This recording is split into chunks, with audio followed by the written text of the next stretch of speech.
ವಿಚಾರಕ್ಕೆ ಸಂಬಂಧಪಟ್ಟಂತೆ ಲಾಠಿ ಪ್ರಹಾರ ಅಚಲಗೊಳಿಸಿದೆ ಅಂತ ಜಂತರ್ ಮಂತರ್ನಲ್ಲಿ ಮುಂದುವರೆದ ಸಿಜೆಪಿ ಬೆಂಬಲಿಗರ ಪ್ರತಿಭಟನೆ ಪ್ರಧಾನ ರಾಜೀನಾಮೆಗೆ ಪಟ್ಟು ಹಿಡಿದು ಕೂತಿದ್ದಾರೆ. ನೀವೇನೇ ಮಾಡಿದ್ರು ನಾವಿಲ್ಲಿಂದ ಎದ್ದು ಹೋಗೋದೇ ಇಲ್ಲ, ಈ ಪ್ರತಿಭಟನೆಯನ್ನ ಮಾಡಿಯೇ ತೀರ್ತೀವಿ ಅಂತ ಹಟ್ಟಕ್ಕೆ ಬಿದ್ದಿರುವಂಥದ್ದು.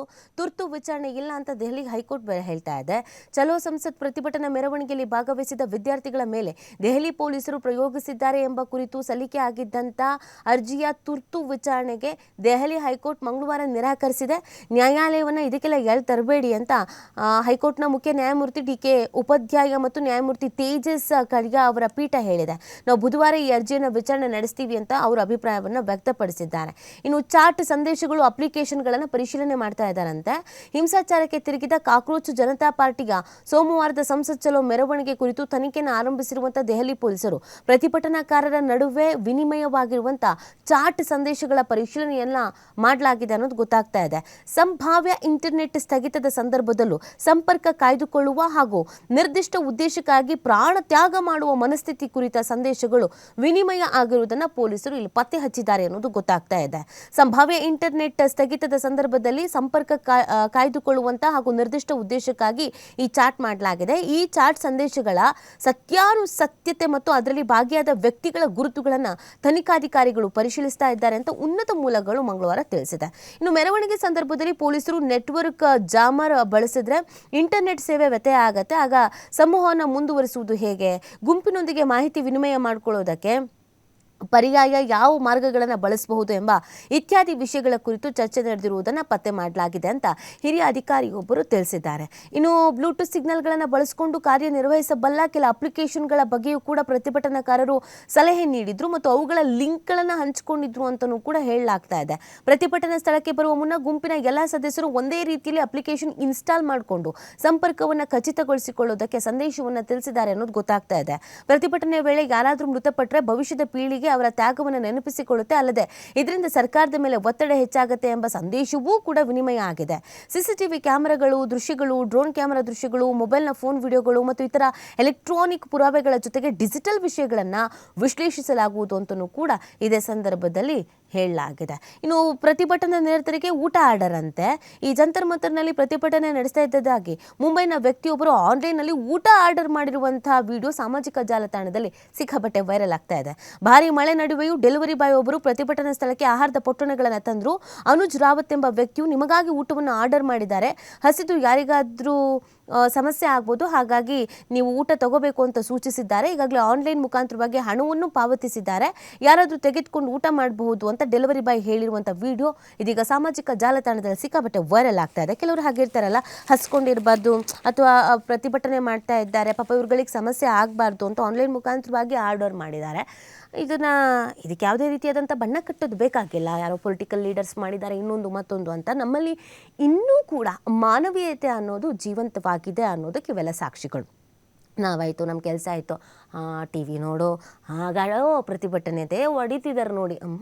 ಕೆಲವರು ಒಂದಷ್ಟು ಸೌಜನ್ಯವನ್ನು ಆಮೇಲೆ ಮಾನವೀಯತೆಯನ್ನು ಇಟ್ಕೊಂಡಿದ್ದಾರೆ. ಆ ವ್ಯಕ್ತಿ ಯಾರೋ ಗೊತ್ತಿಲ್ಲ ನೋಡಿ, ಪ್ರತಿಭಟನೆ ಮಾಡ್ತಾ ಇದ್ದಾರೆ. ಆಮೇಲೆ ಇದು ಒಳ್ಳೆ ಉದ್ದೇಶಕ್ಕಾಗಿ ಮಾಡ್ತಾ ಇರೋದು. ಪ್ರತಿಭಟನೆಯ ಸ್ವರೂಪ ಬದಲಾಗಿರ್ಬೋದು ಅಥವಾ ಪ್ರತಿಭಟನೆಯ ಹಾದಿ ತಪ್ತಾ ಇದೆ ಅಂತ ಕೆಲವರಿಗೆ ಅನ್ನಿಸ್ತಾ ಇರ್ಬೋದು, ಅಥವಾ ಇದೊಂದು ರಾಜಕೀಯ ಷಡ್ಯಂತ್ರ ಅಂತಲೂ ಕೂಡ ಕೆಲವರಿಗೆ ಅನ್ನಿಸ್ತಾ ಇರ್ಬೋದು. ಬಟ್ ಮಾಡ್ತಾ ಇರೋದು ವಿದ್ಯಾರ್ಥಿಗಳ ಭವಿಷ್ಯಕ್ಕಾಗಿ.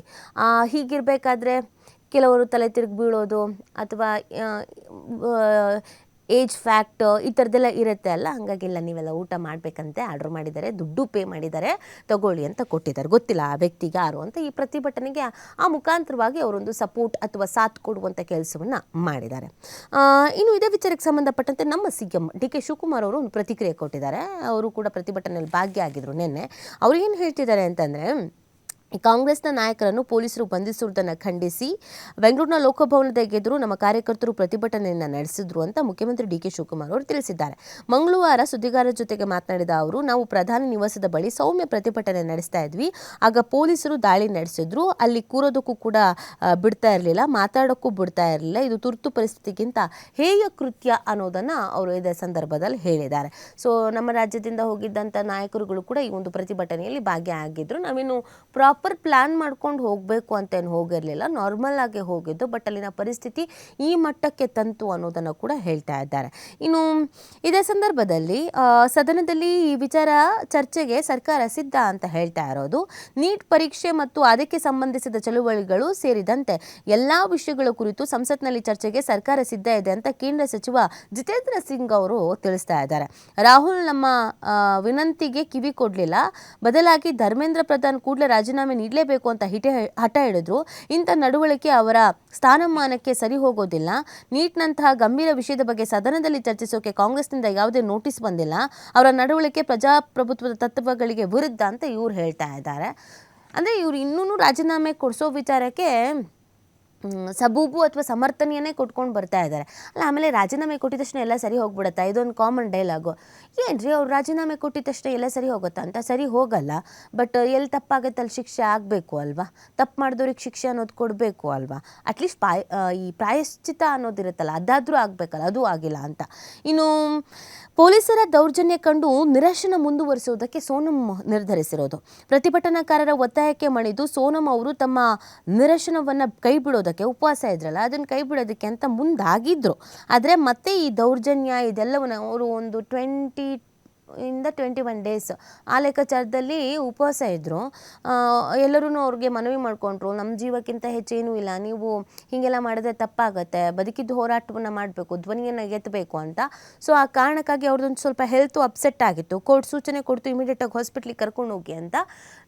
ಅವ್ರು ಊಟ ಮಾಡಬೇಕು ಅನ್ನೋ ಪರಿಸ್ಥಿತಿಲೇ ಇದ್ದರು. ಬಟ್ ಪೊಲೀಸರ ಈ ದೌರ್ಜನ್ಯವನ್ನು ನೋಡಿ ಖಂಡಿಸಿ ಅವರು ಇದೀಗ ನಾನು ಇನ್ನೂ ಮತ್ತೆ ಉಪವಾಸವನ್ನು ಮುಂದುವರಿಸ್ತೀನಿ, ಇಂಥ ಪರಿಸ್ಥಿತಿಯಲ್ಲಿ ನಾವು ಇದೀವಲ್ಲ ಅನ್ನುವಂಥದ್ದು ಅವರ ಅಸಮಾಧಾನವನ್ನು ವ್ಯಕ್ತಪಡಿಸ್ತಾ ಇದ್ದಾರೆ.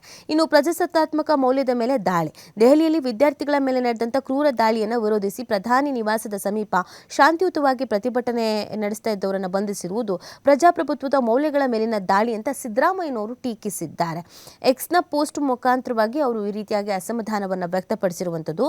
ಲೋಕಸಭೆಯ ವಿರೋಧ ಪಕ್ಷದ ನಾಯಕ ರಾಹುಲ್ ಗಾಂಧಿ, ಪ್ರಿಯಾಂಕಾ ಗಾಂಧಿ, ಅಖಿಲೇಶ್ ಯಾದವ್ ಹಾಗೂ ಇತರೆ ವಿರೋಧ ಪಕ್ಷದ ನಾಯಕರನ್ನ ಬಂಧಿಸಿರುವುದನ್ನು ಖಂಡಿಸ್ತೇನೆ. ಪ್ರತಿಭಟನಾಕಾರರನ್ನ ಈ ಥರ ತಳ್ಳಾಡಿ ದುರ್ವರ್ತನೆ ಮಾಡಿರೋದು ತಪ್ಪು, ಇದು ಸರಿ ಅಲ್ಲ ಅಂತಲೂ ಕೂಡ ಅಸಮಾಧಾನವನ್ನು ಇದೇ ಸಂದರ್ಭದಲ್ಲಿ ವ್ಯಕ್ತಪಡಿಸಿರುವಂಥದ್ದು.